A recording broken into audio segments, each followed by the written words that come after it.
ఈ మూవీ 2026 ఏప్రిల్‌లో రిలీజ్ అయింది.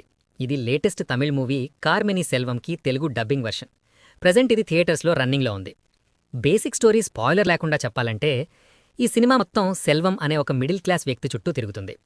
మన చుట్టూ ఉన్న సమాజంలో ప్రతి ఒక్కరూ ఫేస్ చేసే కామన్ ప్రాబ్లం. లగ్జరీ లైఫ్ స్టైల్‌కి అలవాటు పడి, ఉన్నదానితో తృప్తి పడకుండా, ప్రపంచం ముందు గొప్పలు చూపించుకోవడానికి ఎంత దారుణంగా అప్పులు చేస్తారు అనేది ఇక్కడ మెయిన్ పాయింట్. మిడిల్ క్లాస్ వాళ్ళు తమకు లేని డబ్బు కోసం, విలాసాల కోసం విచ్చలవిడిగా అప్పులు చేసి తర్వాత ఈఎంఐలు, క్రెడిట్ కార్డ్ బిల్స్ కట్టలేక ఎలాంటి నరకం చూస్తారో ఈ సినిమాలో చాలా దారుణంగా చూపించారు.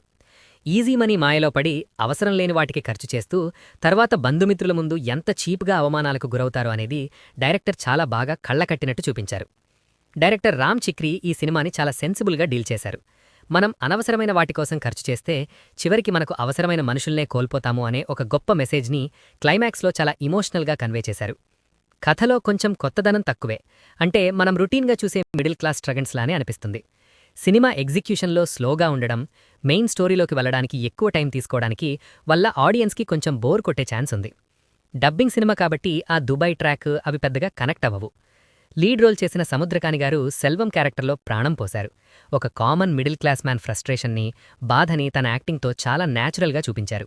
ప్రతి మిడిల్ క్లాస్ వ్యక్తి ఈ క్యారెక్టర్ చూస్తున్న తర్వాత ఇది నా స్టోరీలానే ఉంది అని ఫీల్ అవుతారు. ఇంకా సెల్వం వైఫ్గా చేసిన లక్ష్మీప్రియా చంద్రమౌళి గారు తన యాక్టింగ్తో మెస్మరైజ్ చేశారు. కొన్ని ఇమోషనల్ సీన్స్లో అయితే లీడ్ యాక్టర్ని మించిపోయారు. గౌతమ్ వాసుదేవ్ మెనన్ కూడా ఒక క్రూషియల్ రోల్లో బాగా చేశారు. Technically cinematography and background music సినిమాకి తగ్గట్టు పర్లేదు అనిపిస్తుంది. కానీ ఎడిటింగ్ విషయానికి వస్తే ఇంకాస్త షార్ప్గా కొన్ని లెందీ సీన్స్ని ట్రిమ్ చేసుంటే సినిమా ఇంకా బాగుండేది. సో ఓవరాల్గా మీకు ఇమోషనల్ ఫ్యామిలీ డ్రామాస్ ఇష్టముంటే, లేదా రియలిస్టిక్ మిడిల్ క్లాస్ స్ట్రగుల్స్ చూడాలని ఉంటే ఈ సినిమాని థియేటర్లో ఒకసారి ట్రై చేయొచ్చు. కానీ స్లో పేస్డ్ మూవీస్ నచ్చిన వాళ్లకి ఇది కొంచెం యావరేజ్గా అనిపించవచ్చు. అండ్ నేనీ మూవీకిస్తున్న రేటింగ్ 2.5 స్టార్స్ అవుట్ ఆఫ్ 5. మీరు ఈ మూవీ చూసుంటే మీకు ఎలా అనిపించిందో కామెంట్ సెక్షన్లో చెప్పండి. మీ మిడిల్ క్లాస్ లైఫ్లో కూడా ఇలాంటి ఎక్స్పీరియన్సెస్ ఉన్నాయా అనేది షేర్ చేయండి. ఈ వీడియో చూస్తూ మీరు ఎంజాయ్ చేస్తే చాలు.